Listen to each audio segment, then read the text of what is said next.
Olá, eu sou a Mariana Cunha, sou fundadora do Projeto Pense e hoje eu trago para você uma entrevista com um dos executivos mais respeitados do Brasil, meu grande amigo Altair Rossato.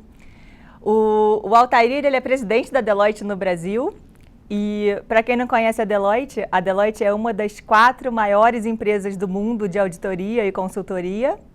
Ela existe em mais de 150 países, são mais de 250 mil pessoas. No Brasil, ela está desde 1911 e são 12 escritórios no Brasil e mais de 5 mil pessoas, mais ou menos 5.500 pessoas. Então, é uma empresa enorme, gigante, e o Altair é o presidente desde 2016. Então, terminando o segundo ano e logo um ano fácil, né? Vários desafios. Exatamente. Então, essa é logo a minha primeira pergunta, né? Porque ele assumiu no momento em que o Brasil está passando por uma crise político-econômica, de valores, enfim, uma crise em todos os aspectos. E eu queria que você contasse para a gente, Altair, desse só o contexto de como é que você assumiu a Deloitte e como é que foi o ano de 2017 para a Deloitte. Bom, primeiro, o nosso ano conta um pouco diferente, eu sei começa disso. em junho, termina em maio, para aproveitar o nosso ciclo. Então, a gente terminou um ano, estamos no meio do segundo ano. É óbvio que um negócio de uma empresa de auditoria e consultoria, que tem um braço de consultoria bastante importante, bastante grande hoje, ele tem um vínculo bastante importante com o que acontece na economia, né, Mara? Então, a gente trabalha muito para o bem ou para o mal na linha da economia. Sem dúvida. Então, o que salva a gente nesses momentos são o que a gente chama de produtos anticíclicos, né? Então, num momento que a economia não vai bem, as empresas requerem algum tipo de serviço que também é importante para a gente e traz uma fatia importante de receita. Então, reorganização de empresas, reorganização de dívida, recuperação judicial. Foi um bom ano. Foi um bom ano de muitas vendas que a gente está experimentando entrega agora, né? Foi um ano de transformação. É nesses momentos de crise que a gente ajusta muita coisa, que a gente consegue ter olhar para coisas menores, que no momento de bonança a gente não está sempre com olhos para isto. Então foi um bom olhar interno também para questões de transformação. Transformação já é rotina, já não é mais um período de transformação, é uma transformação constante na vida e nas empresas, né? Mas foi um olhar bem diferente, foi um ano bom. Então, deixa eu contar para vocês como é que eu conheci o Altair. Eu conheci o Altair em 1997, há exatamente 20 anos. Nós dois éramos gerentes na época, em Nova York. Eu tinha acabado de ser promovida para poder viajar, o Altair já estava lá há um ano. Então, eu cheguei lá em Nova York e o Altair foi uma das pessoas que me recebeu muito bem, ele já estava lá há mais tempo. E eu tenho algumas fortes lembranças, que eu vou contar 2 delas para vocês. A primeira era o tal do CPA Exam. Eu lembro do Altair estudando. O CPA é como se fosse a prova que a gente tem que fazer. Eu sou advogada, tive que fazer a OAB no Brasil. O médico tem que ter lá o CRM. E o CPA é uma prova de contabilidade que tem nos Estados Unidos, que é muito difícil. E eu só me lembro do Altair contando que ele estava estudando para a prova. Então, assim, ele trabalhava em tempo integral, né, como todos nós, normal, e nas horas vagas, aquele de meia-noite às 6, ele estudava para o CPA. E ele passou, obviamente, né, naquela época nós todos estávamos muito dedicados, mas a segunda história que eu quero contar do Altair, essa sim é a que me tocou muito fundo desde aquela época, ele sabe disso, já falei com ele várias vezes sobre esse assunto, que foi o seguinte: a gente estava lá em Nova York, gerentes novos, né? Então, quer dizer, o salário era bom, mas não era nenhum grande salário. Eu lembro que o meu salário era mais ou menos a metade do valor do aluguel que eu pagava, porque eu escolhi morar bem. Eu falei, não, estou aqui 2 anos, vou morar bem. O aluguel era metade do salário. O aluguel era metade do salário. Idem. Eu também era. Idem. Então a gente se encontrava muito nas festinhas dos estrangeiros, happy hour e tal, íamos almoçar algumas vezes. E uma coisa que sempre me chamou a atenção, porque aconteceu muitas vezes, é que o Altair deixava uma gorjeta para os garçons que não era proporcional ao prato. Mas assim, era bem desproporcional ao prato. E eu teve um dia que eu perguntei, porque, assim, se naquela época tivesse Instagram, internet, essas coisas, seria uma dessas coisas que viralizam na rede, porque a gorjeta dele realmente era extremamente generosa. E aí, então, ele me contou que ele tinha sido garçom, né? E eu achei aquilo incrível, né? Uma pessoa que começa como garçom e vira um grande executivo de uma empresa trabalhando em Nova York, no centro do mundo, eu já tinha um orgulho dele enorme, sempre falei isso para ele. E hoje em dia, como presidente da empresa, dessa empresa que é gigante, na casa de bilhão, isso realmente é para poucos. Então, eu sou muito grata por Altair me receber aqui hoje, conversar comigo, porque eu queria que ele contasse para você aí, que está nos ouvindo, sobre mudança, sobre esse tipo de mudança de vida, porque eu acredito que você pode mudar qualquer coisa na sua vida a qualquer momento. É esse o meu lema, é esse meu mantra, é nisso que eu acredito, foi isso que eu fiz com a minha vida. Então, eu trago aqui hoje essa primeira pergunta para o Altair, que queria que ele lembrasse, né, voltasse lá para a época do garçom e contar para gente o que passava pela tua cabeça, o que te fazia sonhar, o que te fez acreditar que tudo isso, que toda essa evolução, toda essa mudança, toda essa transformação, que tudo isso é possível.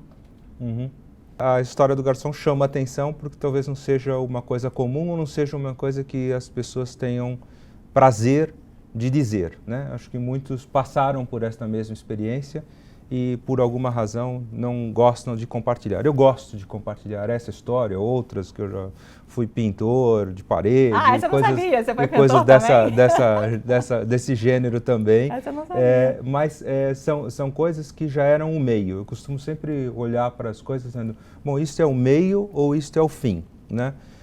Eu tinha como um fim, eu não sabia se esse fim era certo, Mari, eu não sabia se esse era uma coisa clara para mim, se ele ia acontecer, mas eu tinha um propósito, eu tinha uma visão.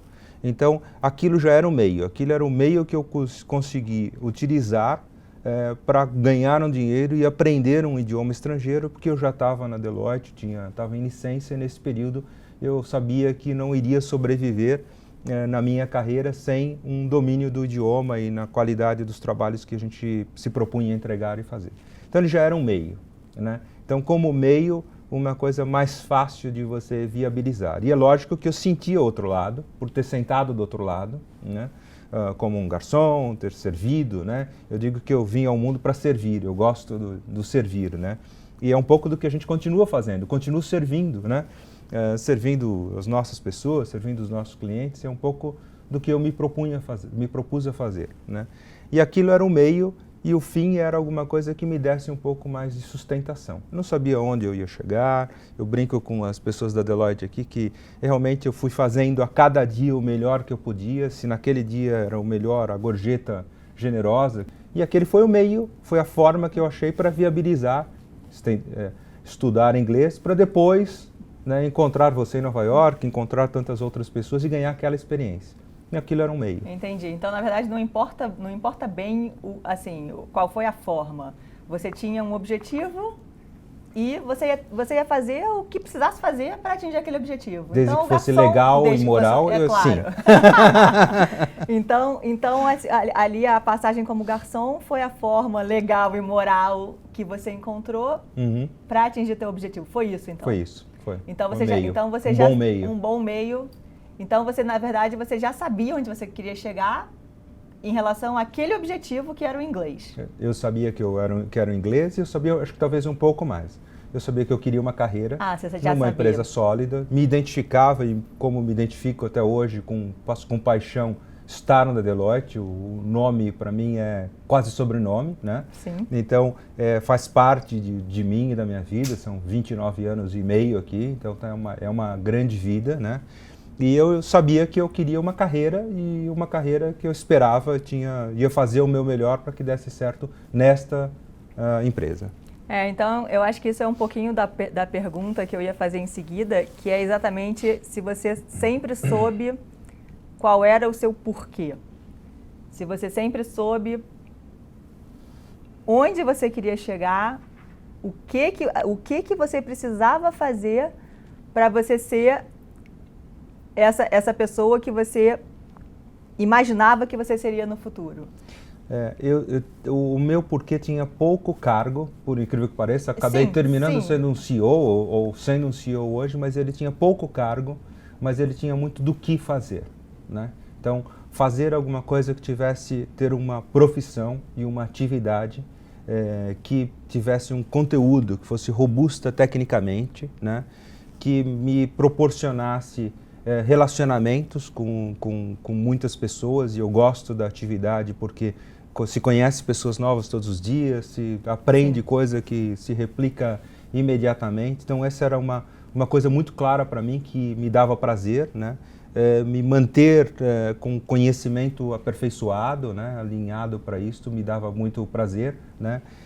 E conseguir surpreender, né? Acho que a parte da surpresa sempre fez parte, servir com alguma surpresa, né? Então isso sempre fez parte de um encantamento, me trouxe paixão, o brilho, de trazer o brilho nos olhos, de não fazer a coisa simplesmente por estar fazendo ou por obrigação, mas por brilho nos olhos. Hoje eu converso muito com os nossos profissionais aqui, 5.500 profissionais que nós temos, sobre brilho nos olhos, né?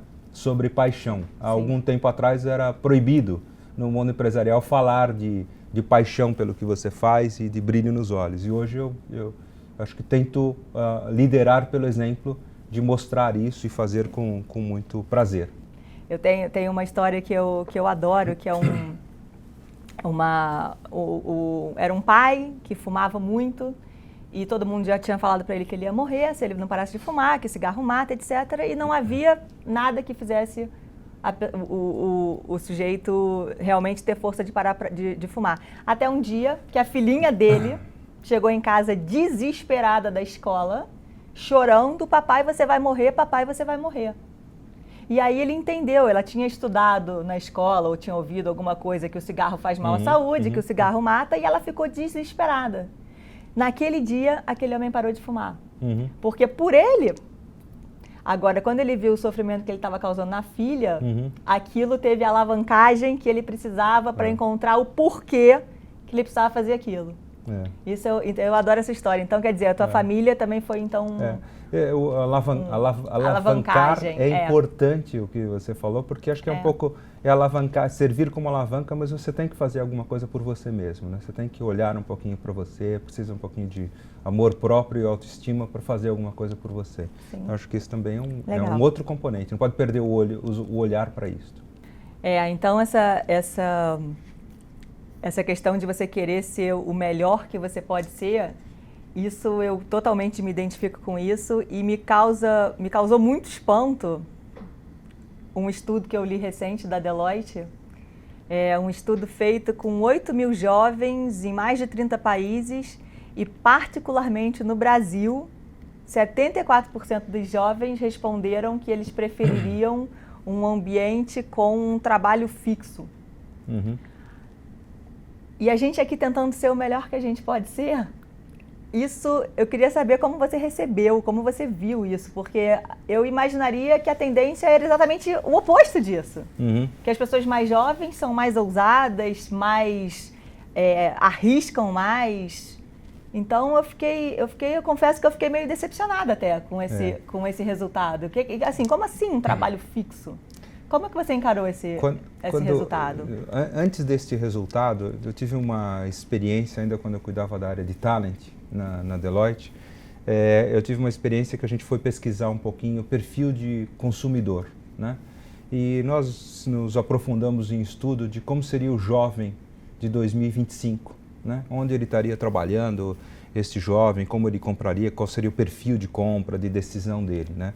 E nós estudamos uma matéria bastante importante feita por 2 jornalistas que casaram, imaginaram como a filha deles iria viver quando tivesse a idade deles, né? E para surpresa desta matéria, que foi um pouquinho antes dessa pesquisa que você fez menção, já dizia que os jovens iriam trabalhar em grandes corporações, porém num formato diferente. O que esta pesquisa você mencionou aqui como um trabalho fixo. Né? Trabalhar em grandes corporações, mas em formatos onde encontra com o chefe 3 vezes por ano.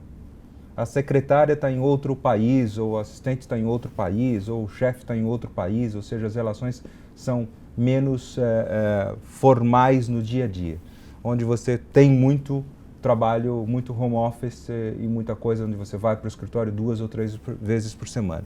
Todos esses formatos que transformou o mundo empresarial, está transformando o mundo empresarial, atraiu e tem um poder de atração do jovem de novo, porque ali você pode exercitar o empreendedorismo, que todo mundo gosta, quer ter uma vida diferente, e você pode exercitar esse empreendedorismo com financiamento e com a possibilidade de errar, né? Sozinho o erro é bem mais implacável e te perdoa muito menos, né? E quando você está circundado por uma grande corporação, permite que você erre e acerte, tenha a chance na segunda vez de acertar com várias pessoas te ajudando. Então, a pesquisa me pegou menos de surpresa, sim, porque eu tinha essa informação do que visão era trabalho fixo, de como era o trabalho fixo e como o jovem iria e vai, acho, continuar estando engajado com grandes corporações, né? Porque sozinho, acho que talvez a vida seja um pouquinho mais implacável. Sem né? dúvida. Essa era a minha visão. E também as possibilidades de investimento, ele pode fazer várias coisas, né? Sozinho ou em pequenas boutiques, se a gente falar assim, ou pequenas empresas, mas numa grande corporação ele potencializa esse conhecimento. Então, jovem de talento, com esse conhecimento numa grande corporação, ele potencializa muito, né? Um pouco do que eu falo. Puxa, acho que eu toco muito mais pessoas numa grande corporação do que se eu tivesse sozinho em algum lugar tentando pregar pela rua o que eu acredito, né? Seja lá o que for. É muito mais fácil, através de uma grande corporação, você tocar mais pessoas. A mesma coisa que é muito mais fácil você transformar. Sim. Através de uma grande corporação. Então, me pegou um pouco menos de surpresa do que talvez tenha pegado você. Eu não tinha definição, né, do que era trabalho fixo. Eu imaginei o trabalho fixo como a coisa da segurança, da burocracia que existia há 50 anos atrás. Eu não imaginei um contexto onde você tem uma grande liberdade dentro de um amparo de uma grande corporação. O trabalho fixo, eu enxergo ele como alguma coisa previsível. Sim. Né? Onde você, olha, eu consigo enxergar que eu estou numa grande corporação e que eu vou ficar por algum tempo, à medida que eu vou entregando isso, mas nada que traga zona de conforto. Sim, né? Acho que a visão antiga era, bom, um trabalho fixo me leva a uma zona de conforto onde eu não faço a diferença e eu não trago valor. Assim, deixa eu me esconder aqui, né? Isso, não hoje é uma vida de protagonismo. Ah, né? legal. É uma vida mais de protagonismo. Então, tem possibilidade, eu tenho uma grande preocupação com isso, de dar um papel mais protagonista para os jovens, ou o que eu chamo das pessoas que chegaram antes de mim e das pessoas que estão chegando depois. Né? De dar mais espaço para isso, porque são mais protagonistas por si só, pela formação, pela cultura. Então, acho que legal. É o caminho. Então, eu queria entrar nessa área de pessoas que é isso que me encanta. Mesmo antes de você ser presidente da Deloitte, você já tinha a responsabilidade pelo pilar pessoas aqui dentro. Também. Né? Então, e eu sei que você sempre se preocupou não só com a mente, como com o corpo. Eu sei que você não enxerga suas pessoas como máquinas. E aqui eu queria contar, onde eu quero chegar, eu faço um paralelo um pouco com a minha história, que foi a seguinte: eu acabei rompendo, né, com esse mundo corporativo de certa forma, quando eu percebia que a rotina que eu vivia todos os dias da minha vida não era compatível com os valores que eu tinha da pessoa que eu queria ser. Então, eu sentia aquilo ali como algo que me sugava e não que me alimentava, que me tirava, não que me acrescentava. Então, foi um processo difícil, mas, quer dizer, foi um processo que ele ficou camuflado durante um certo tempo, né? Porque você trabalha tanto que você não para pensar. Então, ele fica camuflado durante um certo tempo. Mas que em algum momento da vida, se você tem a possibilidade de abrir essa caixinha de Pandora e mergulhar nessas reflexões de qual é a pessoa que você quer ser, o que você quer representar, qual é o seu legado, numa rotina que não está alinhada com essas coisas, aquele negócio assim, acaba com você. E foi o que aconteceu comigo. Eu não consegui. Rompe a relação. Você rompe, porque eu não consegui, eu não tive a habilidade de me expressar, e de conseguir explicar, porque nem eu sabia o que estava acontecendo. Então eu não conseguia expressar como eu consigo hoje. E não senti que havia um espaço para compreensão também. Eu não consegui falar e ninguém conseguiu ouvir. E eu imagino que na minha situação deve haver muitas outras pessoas. Eu não fui a única e não serei a única. Então, uma carreira que ela é conhecidamente desafiadora, intensa, todas essas coisas que a gente conhece, né? Eu queria ouvir de você quais os seus pensamentos em relação ao que você pode fazer para que essas pessoas não cheguem no momento de ruptura como eu cheguei. E aí vamos facilitar um pouquinho, né? Assim, se você pudesse pedir 3 desejos para um gênio, para ele te ajudar em relação às suas pessoas, o que você pediria? Bom, tem 3, eu já te respondo a questão dos 3 desejos, mas deixa eu fazer um pouco antes o contexto disso. O que a gente, acho que as empresas hoje estão mais conscientes, eu tenho isso muito claro na minha cabeça, né? Você começou a sua pergunta, o seu preâmbulo dizendo sobre mente e corpo. Para mim, a parte humana disso, ela é um componente muito importante. Não há serviço sem uma boa cabeça por trás disso, mas sem um bom corpo, um corpo bem cuidado, uma mente sã. Então eu tenho falado muito com as nossas pessoas e tenho liderado pelo exemplo. Mais uma vez, o liderar pelo exemplo cabe para mim, né? Então eu tento fazer isto, tento me exercitar, cuidar da cabeça, cuidar da mente. Então me conta, o que você faz? Vai, deixa eu interromper. Eu gosto de fazer meditação, eu gosto de fazer exercício, as minhas caminhadas são um bálsamo para a minha alma, tá certo? Onde eu coloco a cabeça em ordem, onde eu organizo os meus pensamentos, onde vem grande parte das ideias e até das estratégias, né? Caminhar na beira do mar, caminhar no parque, são coisas que eu faço com muita frequência. A parte espiritual para mim é importante, então dentro de cada um na sua fé, para mim é importante que eu tenha momentos de reflexão e de interiorização e eu exercito isto também, preciso disto, né? Então acho que é super importante você ter o seu corpo firme e ter sua mente firme, né? Faz parte dos meus conceitos de estar preparado. Então sentar, por exemplo, na cadeira de um executivo não é simplesmente guardar algumas competências técnicas. O conjunto é bem mais complexo. Bem mais complexo. Aliás, eu diria que, às vezes, a resistência física, em alguns momentos, ela é tão importante quanto ou traz tanto equilíbrio para a cabeça, quanto você só ter um conhecimento técnico ou conhecer um assunto profundamente, ou ter estudado um assunto profundamente. Então, primeira coisa, esta parte é extremamente importante. E eu transmito isso para as minhas pessoas, do que eu acho, por várias formas. A comunicação dentro de uma corporação deste tamanho que a gente tem é essencial, é fundamental para o sucesso disso, para que as pessoas tenham sempre, eu brinco com as pessoas que elas vêm para algum fórum. Eu faço muitos fóruns com jovens, onde eu sento para bater papo e onde eles podem fazer perguntas. Segunda-feira passada eu tive com um grupo 150 jovens nossos, segunda que vem eu tenho outro grupo de 200.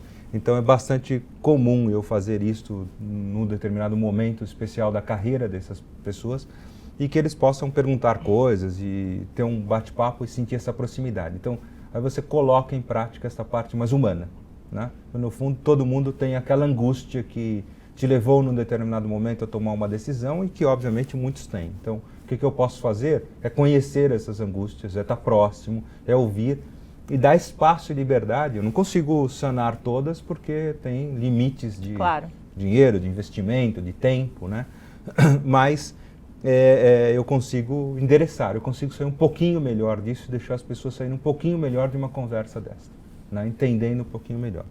Aí vamos para o pedido dos 3 desejos, né? Que eu não esqueci, dos 3 desejos. Eles sempre tocam dinheiro ou tempo.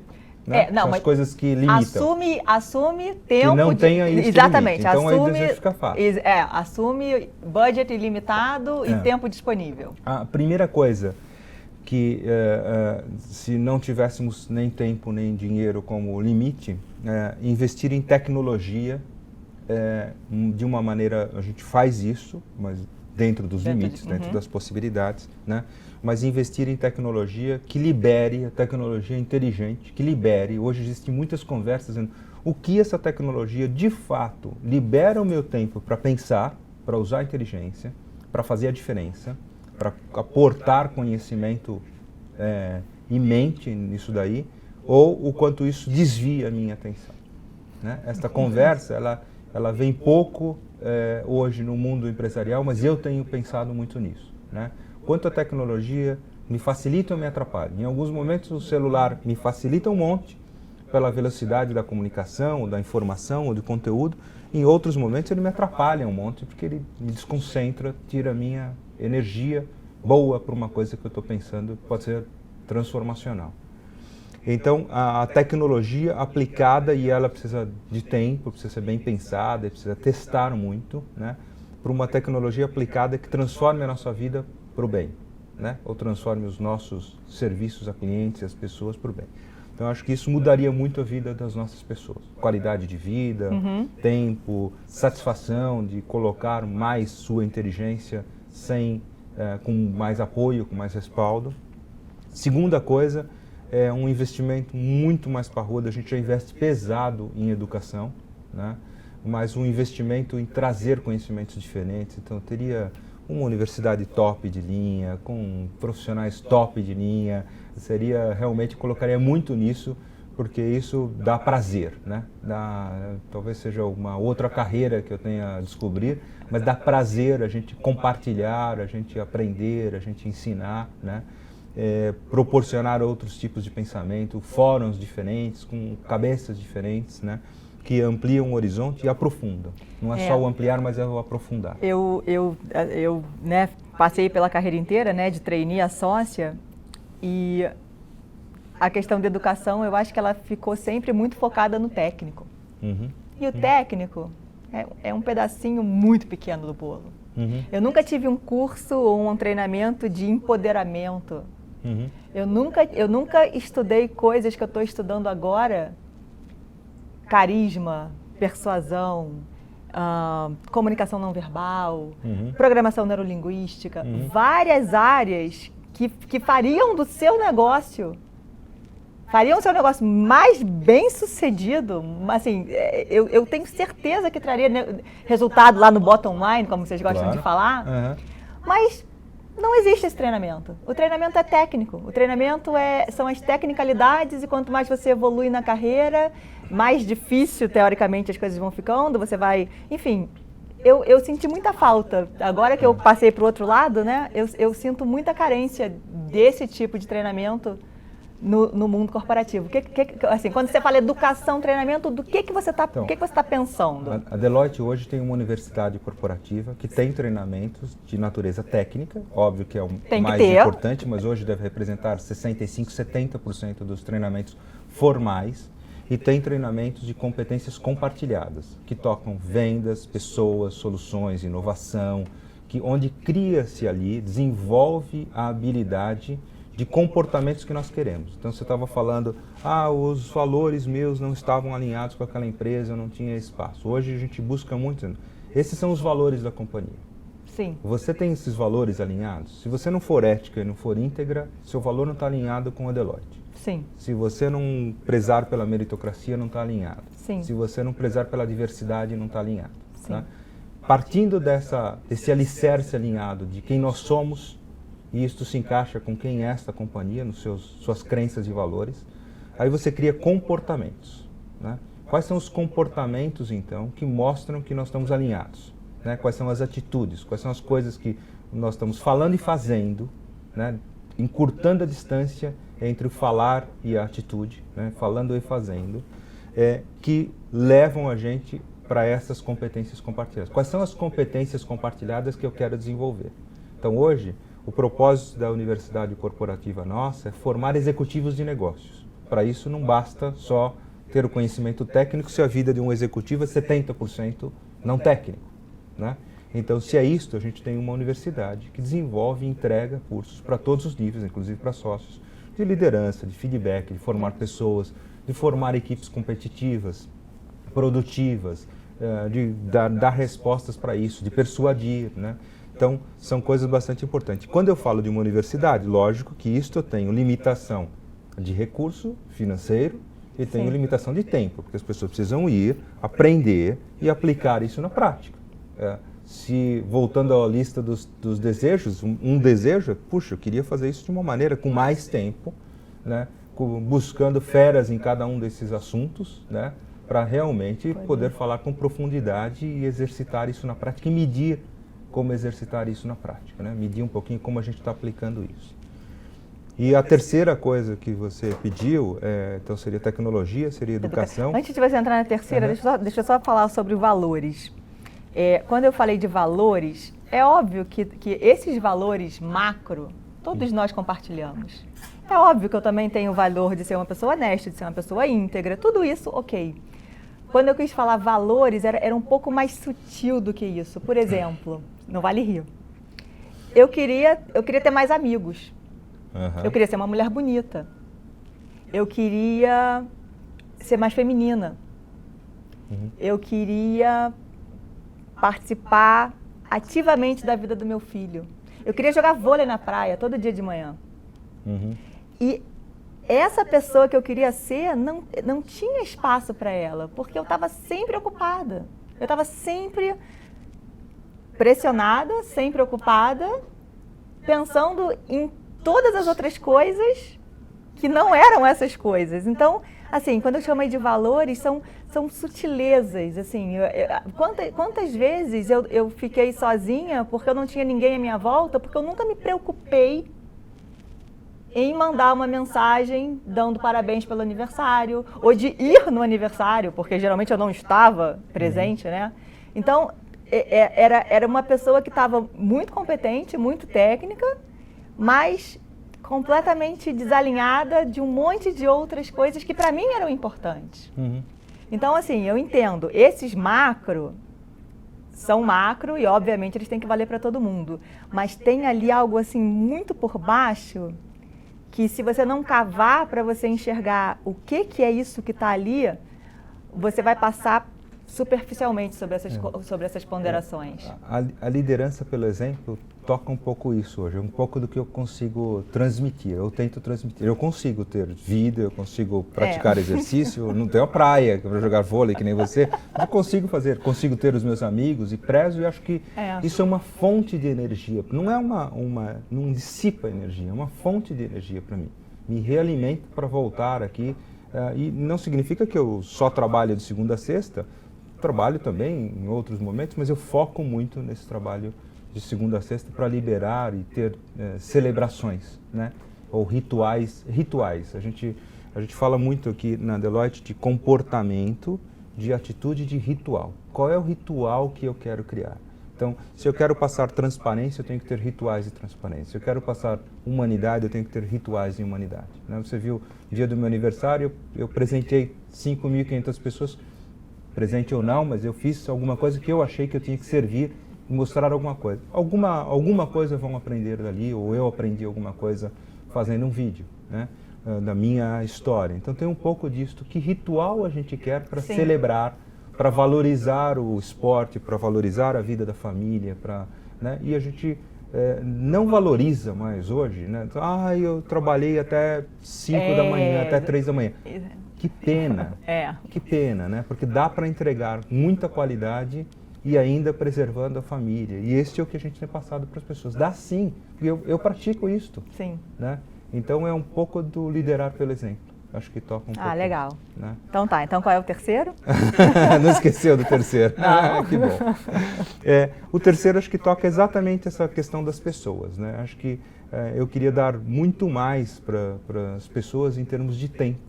Né? Que as pessoas, o sonho de consumo, por exemplo, será que a gente não poderia trabalhar até quinta? Né? e ter um compromisso de que a gente conseguiria entregar mais forte de segunda a quinta. Você sabe que em Houston é assim, né? Vários lugares no mundo. Em Houston é assim, eu morei 2 anos em Houston, a indústria toda de óleo e gás não trabalha na sexta-feira. Então, mas não é possível você criar disciplinas que você se dê direito a desfrutar, ou uma vez por mês você tem um dia a mais, alguma coisa assim, que você consiga desfrutar um pouco mais disso sem comprometer a qualidade, né? Então, o mundo empresarial sempre olha para o lado da receita, que é extremamente importante. Não há entrega de qualidade, não há pessoas felizes se não houver rentabilidade, né? Então precisa de rentabilidade. Mas é possível entregar coisas com muita qualidade, com muito compromisso e preservando ou tendo disciplina para que valorize essa parte humana. Então a parte humana, para mim, ela tem um valor intangível, mas intrínseco no que a gente entrega muito grande, né? É a sua leveza ao falar, é a sua consciência, né? O seu bem-estar, que acho que transmite muito no que a gente está fazendo. Até na qualidade de você se comunicar, se você tiver isso bem estruturado e fazer com calma, acho que você transmite muito mais. É interessante essa questão do tempo, porque eu entendo completamente que a receita ela não pode ser prejudicada, mas eu me pergunto se justamente se não é exatamente esse o caminho. Primeiro porque há vários exemplos no mundo, como você conhece, eu vivi em Houston, eu sei disso também. Ninguém está fazendo isso para ganhar menos, para produzir menos. As pessoas felizes, elas produzem mais, elas influenciam mais, elas inspiram mais, então eu acredito que elas vendem mais e elas faltam menos, elas hipnotizam menos o papel. Quantas vezes eu fiquei ali hipnotizando o computador? Elas hipnotizam menos o papel ou o computador, elas têm menos doenças, então o teu plano de saúde também, o custo cai. Eu acho que tem uma série de consequências que quando a pessoa está feliz, por mais que seja um tempo dedicado à atividade menor do que o padrão, eu acredito piamente que o número pode crescer. Eu também acredito, Mari. Só que essas transformações, quanto maior as empresas ou maior o número de pessoas que você toca, não são transformações que você vira.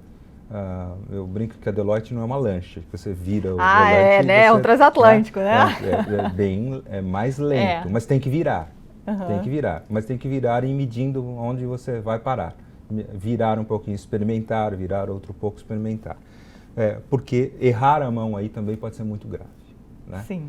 Pode significar dezenas de pessoas ou centenas de pessoas demitidas, sem oportunidade, sem espaço, sem carreira. Então a gente vira com muito cuidado, né? Mas vira, esse é o ponto, mas maneja isso com muita precisão. E isso é importante por quê?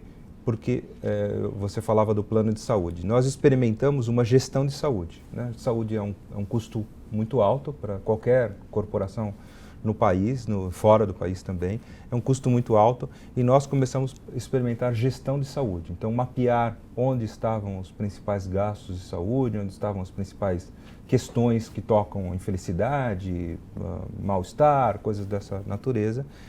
E isto, em 3 anos, nós estamos vendo agora os resultados. Eu comentava com você antes daqui, vendo os resultados dessa gestão de saúde. Então, ter uma fisioterapeuta aqui hoje, dentro das nossas instalações, que evita com que você entre numa cirurgia de coluna, que não é preciso, às vezes, com cuidados simples, cuidados mais, evita um grande transtorno na sua vida, né? E isto também endereça as questões corporativas, né? E o bem-estar para essas pessoas é muito grande. Então a gente cuida também da parte de saúde com muito cuidado. Então, esse seu comentário da lancha, né, que a Deloitte não é uma lancha, que você não pode mudar tão rápido, me fez pensar numa conversa que eu tive há um tempo atrás com um general aposentado da Força Aérea Americana. Ele era um general 4 estrelas, super graduado. O orçamento que ele administrava, se eu não estou enganada, eram $20 bilhões ano. ele era responsável por toda a logística envolvendo pessoas da Força Aérea. Então, toda a locomoção de pessoas era responsabilidade dele, desde evacuação do presidente, até resgate do tsunami, até resgate dos soldados não sei aonde. Tudo que envolvia locomoção de pessoas era com ele. E ele tinha 125 mil pessoas sob o comando direto dele, e eu perguntei para ele o que ele considerava mais importante para uma tomada de decisões numa corporação daquele tamanho, né, que é a Força Aérea. E eu adorei a resposta dele, porque eu me identifiquei totalmente, que foi o seguinte: ele falou que você tem que ser consistente e persistente nas suas decisões. E aí me fez lembrar, né, de quantas vezes eu não vi decisões sumárias sendo tomadas por necessidade de ajustes de curto prazo, onde você era obrigado a fazer aquilo que você tinha dito que você não ia fazer. Só que você se via numa situação, assim, aquele cobertor curto, né? E eu vi isso acontecer várias vezes. E na visão desse general, que eu assim, me identifiquei totalmente, ele falou que isso é a pior coisa que você pode fazer numa grande corporação no longo prazo, porque você quebra a confiança, você quebra a confiança das pessoas, as pessoas param de confiar em você. Então não adianta depois mandar relatório bonitinho perguntando confia na liderança, porque eles podem até marcar o que você quer ouvir, mas é um baque. Na visão dele, isso é uma coisa que não se recupera. Então ele falou, né, você tem que proteger a instituição a qualquer custo. E você só consegue fazer isso quando você é consistente e quando você é persistente de sempre, sempre, sempre decidir de acordo com os valores que a empresa prega. Então eu queria te fazer essa pergunta. Eu sei que é uma pergunta difícil, porque assim, num ano muito difícil, né, uma crise econômica, certamente o cobertor ficou curto em algum momento para alguns assuntos. Queria saber como você tomou as decisões do que ia sofrer naquele momento. Quais foram os fatores que você levou em consideração? Eu concordo com a visão dele e a sua, sem dúvida, né? Consistência e persistência. Eu colocaria até um outro elemento aí, que é um pouco do equilíbrio, né? Eu tenho sempre na minha cabeça, no momento das decisões, o equilíbrio. Não dá para dizer, ela sempre vai tomar, olhando a consistência e o futuro, tomar uma decisão. Não olhando o curtíssimo prazo, não consegui chegar nesse nível ainda. Talvez eu tenha um outro nível, não consegui chegar nesse nível ainda. Acho que há decisões sim, pelo menos se a gente não toma a decisão olhando no curto prazo, a gente tem uma enorme vontade de, né, naquele momento, na reação, no ímpeto, mas aí vem o equilíbrio para mim, né? O equilíbrio de dizer, acho que para tomar esta decisão eu preciso pensar um pouco mais. Não posso tomá-la de imediato, porque às vezes a vontade é resolver o problema de curto prazo. Sim. E você mata uma grande estratégia, né? Esse equilíbrio, esse pensar, e eu não tenho nenhuma vergonha, aí entra um pouco talvez da humildade, de admitir que, olha, talvez eu não estou preparado para esta decisão, eu preciso pensar um pouco mais. E especialmente no meu caso, a maioria dos CEOs com quem eu converso, ou pelo menos quando eu ouvia antes de ser CEO, eu ouvia dizendo, é uma posição isolada, é uma posição solitária, né, para tomadas de decisões. Eu não tenho experimentado isso, né? Eu tenho experimentado tomar decisões com muitos sócios, né? Consultar muito, buscar, aí um pouco de se desvendar um pouco daquela, não da responsabilidade, mas da posição. Eu sei resolver tudo, eu tomo todas as decisões. Não, eu consulto e é óbvio que cada um tem sua personalidade, eu tenho a minha e quero que prevaleça o meu desejo, no que eu acredito, mas muitas vezes há, sim, dizendo, puxa, acho que aqui tem um aprendizado e eu vou experimentar diferente. Eu vou fazer diferente, vou ouvir as outras pessoas e tomo muita decisão ouvindo sócios e outras pessoas, né, que me aconselham ou que me ajudam a tomar decisão. E quando você faz isso, Mari, quando você não toma decisão de ímpeto, dorme com ela há alguns dias, ou consulta outras pessoas, vem o equilíbrio. Sim. Né? E o equilíbrio me dá a segurança de estar tomando a decisão que tem um bom componente de curto prazo e sem matar o componente de longo prazo. Tá? Isso tem alguma grande fórmula, segredo? Não, acho que é um exercício mesmo, né? Mas me dá essa segurança. Né? Então, vou tomar todas as decisões só no longo prazo, sem olhar o curto prazo. É impossível, porque você... Vem a gerir caixa, vem a gerir pessoas, claro. vem a gerir emergências, né? É uma outra história. Mas não, acho que dá para equilibrar, dizendo, puxa, mas acho que aqui eu posso fazer esse sacrifício, aqui não vai dar. É muito similar a gerir a própria vida, né? Que decisão que eu tenho que tomar agora? Agora eu vou tomar um chopp e talvez não seria a coisa mais saudável do mundo, mas eu mereço a celebração, né? Ou um vinho, seja lá o que for. Talvez não seria o recomendável pelo seu médico, mas você merece a celebração. E isso vai te fazer ao longo do tempo bem, porque esta celebração fez uma diferença na sua vida. Depois você contorna as outras coisas de outra maneira. Então, acho que tem um equilíbrio aí, que é um componente que eu entendo perfeitamente a consistência, a persistência. Aliás, acho que persistência é a palavra... Minha filha tem uma tatuagem de resiliência no braço que eu achei brilhante, porque eu acho que a persistência faz muita diferença na sua vida, no longo prazo, né? E acho que eu entendo ele quando se toma decisões de longo prazo, a persistência e a consistência vem a reboque dela, no meu ver, faz muita diferença. Mas o equilíbrio no momento que eu tenho que tomar decisão não é fácil, né? Mas ele salta muito na minha cabeça como uma coisa que eu tenho que olhar. Tá? E eu falei que eu pensei em duas coisas. A segunda coisa que eu pensei foi exatamente nesse grupo de pessoas. Porque uma coisa é você criar um grupo de pessoas que vão simplesmente concordar com o que você está falando. E aí você tem uma falsa sensação, porque as pessoas que não gostam de você ou que não concordam com você, elas não estão próximas a você. É uma tendência natural as pessoas que são semelhantes ficarem próximas uma das outras. Então, isso tem que ter muito cuidado, porque senão você bota ali um grupo que você vai consultar com esse grupo, mas que são pessoas que, na verdade, são quase que seguidores.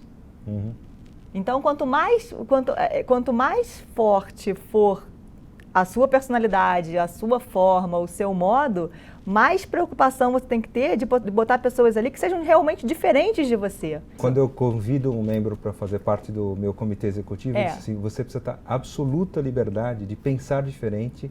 Eu não quero um yes man ou yes woman, né? Eu quero alguém que realmente tenha a liberdade de falar o que pensa, vai ter que aceitar se for voto vencido. Claro. Senão não roda. Mas você tem que ter a liberdade de só concordar, eu não preciso de alguém que só concorde. Então é bem claro, esse é o compromisso que eu tenho com o meu comitê executivo, né? Que é quem consegue colocar em prática, quem coloca em prática as estratégias, executa as estratégias, implementa as estratégias. Então isso é super importante para mim. E tem uma outra coisa importante que você falou, que está ligada à questão de confiança, que é o respeito, né? Embora você tenha, numa corporação, você não vai navegar sempre e tem que estar consciente para isso, que você tem pessoas que não estão absolutamente alinhadas com aquilo que você está pensando ou querendo implementar. Mas respeitar e ouvir esse público é uma questão de respeito. Eu digo, uma das 8 diretrizes estratégicas nossas é respeito, né? E o respeito não é o respeito à diversidade, não é respeito ao pensamento diferente, é aceitar pensamentos diferentes, inovadores, né? Respeito não é só respeito à hierarquia, mas é respeito a quem tem algo para falar, né? Então eu falo isso em todos os fóruns e comento isso com o comitê executivo, porque isso é o que a gente tenta executar, tenta praticar. De novo, volta no tempo, eu preciso, e liderar pelo exemplo, na minha visão, pensar e praticar isso. Claro. Né? 100%, é um mar de rosas? Não. Mas eu brinco sempre com sócios eu vou fazer um pouquinho melhor amanhã. Hoje eu fiz um pouquinho melhor do que ontem. Um pouquinho melhor. Alguma coisa diferente, né? Para sair um pouquinho melhor. Então, eu não posso deixar de fazer essa pergunta, né? Porque isso para mim era... queria trazer essa discussão um pouquinho para as mulheres. Essa conversa. Você sabe, quando eu comecei lá em 1993, praticamente não havia mulheres sócias em nenhuma delas. Havia na Price, uma ou duas. Acho que na Deloitte não tinha nenhuma mulher. Eu lembro da primeira, eu acho que foi a primeira. em São Foi Paulo. Em 97, talvez. Pois é, em 98. 93 não tinha ninguém. 97 o primeiro. Não, olha só. Uhum. E eu vi um outro estudo que a Deloitte também fez, né? Eram 7 mil empresas no mundo inteiro e a média mundial era de 15% mais ou menos de mulheres em papéis de liderança, sendo que no Brasil 7,7%, ou seja, a metade. Uhum. E isso eu vivi na pele, né? Daí quando eu comecei a trabalhar não havia mulheres, né, nas posições de liderança. Qual é o número hoje da Deloitte de mulheres sócias? Deloitte tem 20 sócias para 158 sócios. Sim. Né? Então é um número 12%. 12%. Né? É um número que vem crescendo. A base hoje de mulheres é mais do que 50% mulheres. Né? Sim. A minha equipe tem mais mulheres do que homens, né? E eu vejo isto, aliás, eu lembro exatamente, eu vou te falar isso, eu já te falei, mas você sabe. Eu né? sei. Hoje a gente tem um comitê, quando eu era head de talent, uma das estratégias, quando eu desenhei as estratégias, uma das estratégias era criar um comitê de mulheres, que depois nós apelidamos aqui de Growth, né? Que é um comitê que não é só de mulheres, não trata só de assunto de mulheres, mas é um assunto de crescimento profissional, voltado para o tema de mulher, é o tema essencial disso. Que hoje é liderado por hoje de manhã eu tive uma reunião sobre este comitê e eu vejo o tema de mulher e ele foi formado, Mari, porque eu lembro de você numa reunião de gerentes, em algumas circunstâncias, levantando e perguntando para a sócia de talent, que era uma mulher à época, perguntando o que vocês estão fazendo para melhorar a vida das mulheres aqui, para aumentar este nível. De fato, a carreira, especialmente na área de auditoria, né? Hoje facilitou muito porque as outras áreas de não ateste são mais flexíveis, né, no termos da entrega, mas a carreira de auditoria prejudicava ou ainda prejudica a carreira da mulher, né? A vida da auditoria prejudica ainda a vida da mulher. Mas a disciplina de muitas mulheres ou a educação ao longo deste período, a abertura, o espaço para isso, ele permite e viabiliza mulheres. Então, recentemente a gente estava tratando, hoje de manhã tratávamos desse tema, e quando você olha o pipeline de mulheres para serem sócias, ele é muito maior, ele é crescente, né? Muito maior do que no passado. Então, eu acredito fortemente nisso, a gente trata isso de uma maneira muito séria, né? E eu vejo isso com alguns ângulos, né? Primeiro ângulo, é preciso políticas. Então, a lição de casa para melhorar a mulheres na liderança precisa de política. Então, precisa de coisas que facilitem. E não é só para a mulher, também é para o homem que tem que compartilhar este tempo em casa no papel do seu marido ou do seu namorado, seja lá o que for. Então, é preciso flexibilizar, porque eu preciso aqui flexibilizar a vida de alguns homens para que eles também flexibilizem a vida das suas mulheres nas outras empresas, né? Então, também olho deste ângulo. Então, primeiro, eu preciso política. Segundo, é preciso cultura. E cultura não se muda de uma hora para outra, né? Então, o nosso processo de cultura hoje ele é um processo de quem nós somos, quais são as crenças e valores, isso está lá nas crenças e valores, quais são os comportamentos que eu quero identificar e que eu não quero, né, porque eu não admito alguns comportamentos, né, quais são os rituais que nós queremos para valorizar isto, né? Então, hoje nós temos uma série de iniciativas em torno das mulheres para flexibilizar tempo, para facilitar o retorno. Então, nós temos situações de mulheres, né? A própria sócia que lidera este Comitê Growth é uma sócia com 3 filhos e que, ao sair de maternidade, entregou o seu projeto, o que não atrapalhou sua carreira, né? Então, não é porque você tem uma maternidade, por exemplo, na frente, que acho que ainda é uma grande questão, isso atrapalha a sua carreira. E o cuidado no retorno. Então, a nossa cultura de cuidado no retorno, ela está num processo de transformação. Não está no nível que a gente gostaria, mas de acolhimento, né? Eu trato muito isso, o meu símbolo do meu plano é uma coruja, porque ela fala de conhecimento, ela fala de visão estratégica, mas ela fala de acolhimento. Então, como é que você acolhe essas pessoas? Acolher não é proteger. Acolher é dar o que precisa, é dar atenção, é dar um olhar para isso. Sim. Né? Então, é muito importante. Mas tem outras coisas aí. Tem conexão da própria mulher com outros grupos. Assegurar que não há o isolamento. tem o network disso, com grupos externos também. Então, dia 17 de outubro aqui, a gente vai fazer um evento com mulheres da FIA, que tomaram uma iniciativa que eu achei extremamente interessante, cujo lema delas é "We take care of each other", nós vamos cuidar uma das outras. Sim. Né? Onde elas se acolhem Sim. por afinidade, né? E com isso entendem melhor as questões e se projetam com força. Né? E eu encorajo isso, eu acho inteligente isso, né? Encorajo e dou abertura, dou espaço. Né? Então, a minha visão é, o que eu posso fazer por um grupo que pensa assim? Eu cedi o meu espaço aqui, para que eles venham aqui pensar e refletir com isso, junto, obviamente, com as mulheres da Deloitte, mas que venham pensar e refletir sobre isso. Então, para mim, é extremamente importante isso.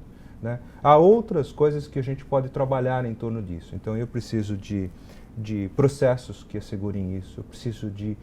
o processo de cultura, ele precisa falar disso o tempo todo, precisa estar em todas as agendas, precisa estar no meu board, precisa estar no meu comitê executivo, precisa olhar estatísticas, precisa assegurar que nós estamos endereçando os pontos que mais preocupam, estamos ouvindo isso daí. Né? Não é só uma questão de estatística para mim, é uma questão de futuro. Né? A habilidade de trabalhar com algumas mulheres, ela traz uma visão totalmente diferente. Né? E acho que muda o campo de atuação do homem também. Né? Então eu não gosto de olhar só com uma lente, só com a lente das mulheres, mas também não só com a lente dos homens. Acho que é preciso equilibrar essas duas coisas. Volta ao equilíbrio aí para mim um pouquinho. Porque esse assunto existe há 20 anos. As empresas estão mais ou menos entre 10, você falou, a Deloitte está 12, mais ou menos aí. É um crescimento muito lento, né? Principalmente quando a base já é 50-50 há muitos anos. Então, quer dizer, tem alguma coisa que eu tenho uma opinião própria sobre o que acontece, mas enfim. Depois eu compartilho com você, a gente já conversou algumas vezes sobre isso. Ainda não, assim, é muito tempo para um progresso muito pequeno, onde você tem uma base equivalente há muitos e muitos anos. Então ainda tem alguma coisa que não está fluindo. E eu acho que é uma difícil compreensão tanto dos homens quanto das próprias mulheres. Eu via mulheres em posições de liderança que elas mesmas já não defendiam assim, elas já faziam do seu trabalho a sua vida. Eram mulheres que já não mais representavam a mulher da sociedade, casada, com filhos, com uma casa, uma mulher bonita, uma mulher cuidada. Já não era mais aquilo. Aquela mulher já era uma pequena máquina. Então, assim, eu acho que isso, apesar dela ser do gênero feminino, ela não mais representa aqueles valores. Então, eu adoro quando eu ouço você dizer que a mulher que lidera aqui é uma mulher com 3 filhos, porque eu acho que isso é um risco grande, porque se você bota a pessoa errada para liderar algo como isso, o tiro sai pela culatra, porque aquela mulher já não representa aquilo. Então, ela não enxerga daquela forma. Eu tenho no comitê executivo uma mulher que olha 1/6 da firma, um business que tem, são 6 business, ela tem liderança de um business com 3 filhos. Sim. Né? E que não deixa nada a desejar em termos de competência, capacidade, comprometimento de horário, etc. E tal. Agora tem sim, a gente precisa reconhecer situações que acontecem. Né? Por isso que, às vezes, ter um olhar para o que acontece e fazer políticas que facilitem isso, que viabilizem isso, é importante. Então, é lógico, existe um momento na carreira da mulher que ainda é crítico. Né? Na nossa situação, a migração para gerente, onde você, por incrível que pareça, onde você teria mais domínio da sua agenda, é onde você perde. E para quem perde? A minha grande questão hoje, para quem perde? Se essa é a mulher que vai para casa ou se vai para outro lugar. Na minha visão, vai para outro lugar. Sem dúvida. Né? E que lugar é este? Né? Essa é a minha grande curiosidade hoje. Né? O que está acontecendo? Porque este perfil de mulher que está olhando a carreira, que está brigando como você está brigando, é a mulher que quer carreira, ela não quer ir para casa e ter... ninguém mais vai para casa. Ela quer um horário flexível, mas ela não quer o horário 100% flexível.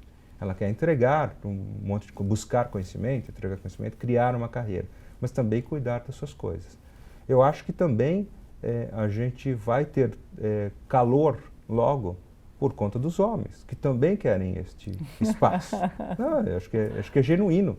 Recentemente eu estava num grupo, nessas conversas de jovens, né, uma mulher perguntou exatamente a sua pergunta. O que vocês estão fazendo? Está pensando? Eu ouço disto, mas qual é na prática? O que você pensa do futuro? E ato contínuo, o rapaz do lado dela disse, mas o que vocês estão fazendo para os homens? Né? Porque eu também quero levar meu filho na escola, quero ir no médico com ele, acompanhá-lo no médico, né? Então, acho que o equilíbrio vem de novo aí. Mas tem coisas que nós precisamos reconhecer. Sim, aqui tem um problema, que não são coisas fáceis de tomar decisão, mas brilhantes formas, mulheres e formas diferentes que olham para este tema, né? Eu me encantei com este assunto que eu te falei, dessas pessoas, we take care of each other. Isso é lindo. Porque realmente é diferente. Não é comum, mas é o que tem que ser. E fortalece um grupo de mulheres e convidam homens ainda para fazer parte disso, que eu acho ainda mais genial. Então, Altair, para fechar, assim, até agora está muito fácil, né? Queria te perguntar, queria que você lembrasse de alguma situação muito ruim, muito difícil. Aquela que você desejou que não fosse você. Consegue lembrar disso? Uma só, você quer? Eu quero uma só. Fácil, então. Assim, nossa, assim, eu queria enfiar minha cabeça aqui na terra e não ter que decidir. Queria que você lembrasse de algo muito difícil. Eu tive, obviamente, eu sempre penso nessas situações difíceis que é do seu tamanho, que a responsabilidade e a decisão é do seu tamanho. Né? Se não está aguentando, não é do seu tamanho, né? Então, eu sempre penso assim, óbvio que eu tive situações difíceis, né? Para mim, talvez a situação mais difícil é quando eu tenho que mexer com pessoas, quando eu tenho que tomar decisões que não são do meu agrado, do meu gosto, que saem do meu controle, mas que é preciso separar pessoas, que é preciso retirar pessoas do negócio, né? Eu tive situações bastante sensíveis com isto, onde um grupo de pessoas precisaram ser retirados num determinado momento. E, obviamente, foi a experiência que eu não gostaria de ter passado, né? Mas a gente tem que tirar alguma lição disto, né? E a minha preocupação neste momento é sempre uma preocupação de não faltar com respeito, manter a humildade, que a gente está nessas posições com essas responsabilidades, mas isto não é para sempre, né? E que a gente dê modelos e exemplos de que as pessoas respeitem as pessoas, né?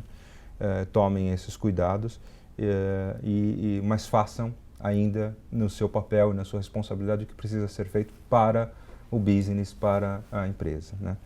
Então, certamente para mim foi um momento mais difícil, foram alguns dias de decisões bastante difíceis, né? E que foram tomadas, né? Pro bem ou pro mal, nada confortável, né? Mas elas foram tomadas e uma experiência que eu tento buscar o lado bom disto, né? Mas obviamente a gente aprende nesses momentos difíceis também. Então, para uma pessoa que está numa encruzilhada dessas, assim, nesse momento, o que você diria para essa pessoa? O que você diria como, assim, o certo? O que essa pessoa deveria fazer? Eu diria, tenha primeiro sempre uma boa análise dos fatos, porque é fácil tomar decisões em cima de percepções. Então, muito cuidado em cima dos fatos. Mantenha a humildade, né? Mantenha o respeito às pessoas que você não sabe o que aconteceu para levar aquela circunstância, você não sabe o que passou pela pessoa naquele momento. Tente respeitar o outro lado, mas tente tomar decisão para o negócio em cima de fatos e não em cima de percepções. Acho que a gente toma muita decisão ainda em cima de percepções. Porque na verdade fatos não existem, né? Sempre são percepções que elas podem ser alinhadas se todo mundo viu da mesma forma ou não. Então eu acho que o que você quer dizer é que você tente se cercar de que a percepção é mais ou menos, não vou dizer unânime porque unanimidade não existe, mas que ela é coesa em relação àquilo que aconteceu, para que você não seja induzido a tomar uma decisão errada pela percepção de um grupo pequeno de pessoas. Ou você entender, é sempre importante mergulhar um pouco mais no detalhe, que você vai ter uma percepção um pouco mais apurada, uma versão da verdade um pouco, da verdade um pouco melhor, né? O cuidado é não fique superficial, né? É preciso dar um mergulho aí para enxergar um pouquinho mais, para ouvir os dois lados. O lado de respeito é importante, o lado da humildade. Acho que é importante para a gente exercitar isso. Né? Eu tenho isso sempre muito na minha cabeça. Isso eu estudei há pouco tempo, isso é muito interessante. Cada vez que você fala, na verdade, a sua memória já acessou já tem 2 ou 3 filtros diferentes. Então, sabe aquela brincadeira do telefone sem fio? Que você vai passando e no final nunca é? Claro. Até você relatar alguma coisa que você viu ou que você ouviu, o seu processo de armazenamento da memória e resgate da informação, ela já foi filtrada por você mesmo umas 3 vezes. Então, a possibilidade de você mudar é enorme. E isso você totalmente de boa fé. É assim que funciona o processo.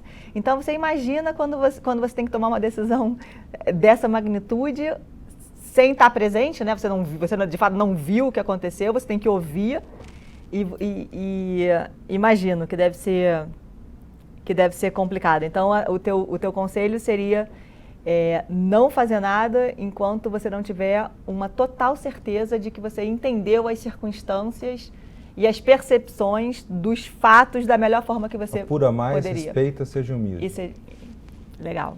Então, eu queria primeiro agradecer, né, por me receber aqui na minha antiga casa. E eu queria falar com você, que trabalha aqui na Deloitte.